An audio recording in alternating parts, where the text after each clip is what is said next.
आज मैं आपको एक अनोखी रहस्यमय कहानी सुनाऊंगा। अगर आप चैनल पर नए हैं तो अभी सब्सक्राइब कर ले तथा कहानी पूरा देखे। अंत में एक अनोखा रहस्य छुपा है। धन्यवाद। तो सुनिए। ये कथा एक ऐसे राजा की है जिसका नाम विक्रांत था। राजा विक्रांत बहुत ही धार्मिक और न्यायप्रिय था, लेकिन उसकी एक बड़ी समस्या थी। वह हमेशा असंभव इच्छाएं रखता था। वह चाहता था कि उसे बिना मेहनत किए ही बड़े बड़े फल मिल जाएं।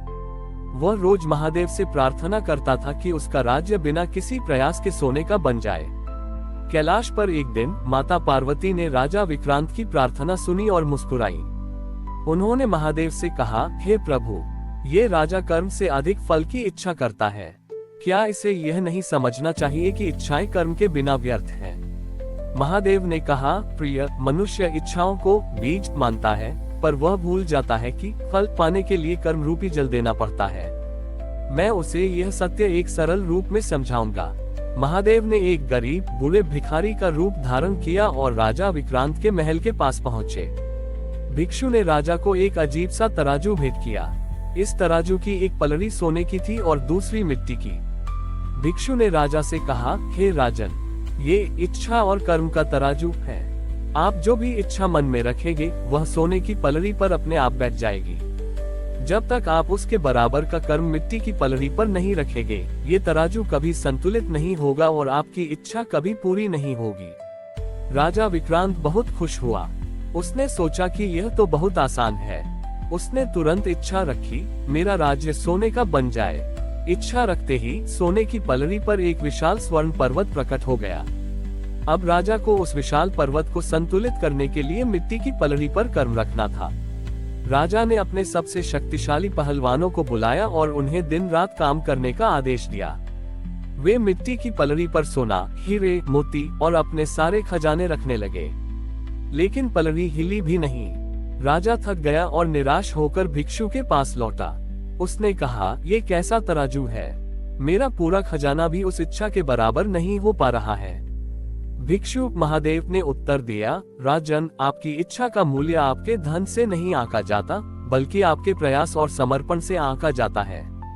आपने बिना प्रयास के सोने का राज्य चाहा, इसलिए आपकी इच्छा का भार असंभव हो गया। भिक्षु ने राजा को एक अंतिम उपाय दिया, आज तुम केवल एक छोटी सी इच्छा करो और उसे पूरी करने के लिए स्वयं एक छोटा सा कर्म करो।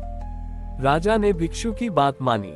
उसने महल के पास सूख रहे एक छोटे से पौधे को देखा और इच्छा रखी, ये पौधा जीवित हो जाए। इच्छा रखते ही सोने की पलड़ी पर एक छोटी सी हरी पत्ती प्रकट हुई।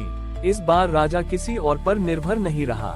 वह स्वयं गया, अपने हाथों से नदी से पानी लाया और पौधे को सींचा।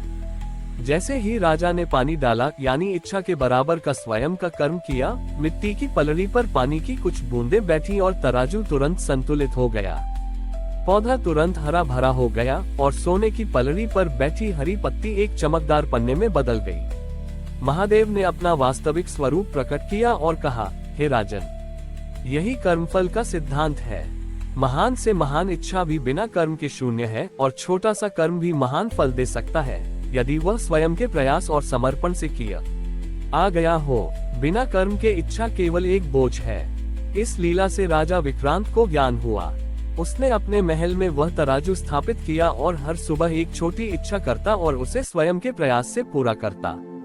वह जान गया कि ईश्वर चमत्कार नहीं करते, वे केवल हमारे सच्चे कर्मों को फल देते हैं। राजा विक्रांत अब कर्मयोगी राजा विक्रांत बन गए थे। उन्होंने इच्छा और कर्म के तराजू को अपने राजमहल के मुख्य दरबार में स्थापित कर दिया।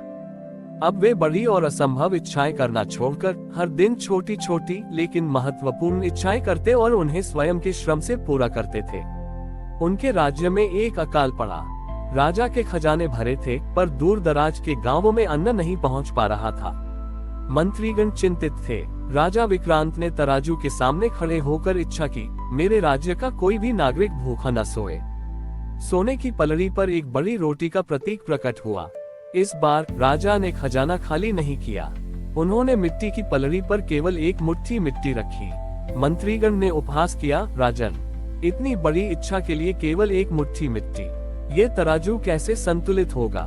राजा ने शांत भाव से कहा, ये मिट्टी नहीं है, ये प्रारंभ है। मेरी इच्छा बड़ी है, इसलिए मेरा कर्म भी बड़ा होगा। राजा ने उस मुट्ठी भर मिट्टी को एक छोटे से थैले में रखा और स्वयं एक साधारण किसान का वेश धारण करके अपने विश्वस्त सेवकों के साथ उस सुदूर गांव की ओर पैदल चल पड़ा, जहां लोग सबसे अधिक पीड़ित थे। राजा ने वहां जाकर सोने या अनाज का ढेर नहीं लगाया, बल्कि उन्होंने गांव वालों से कहा, मैं तुम्हें अनाज नहीं दूंगा, मैं तुम्हें केवल श्रम दूंगा।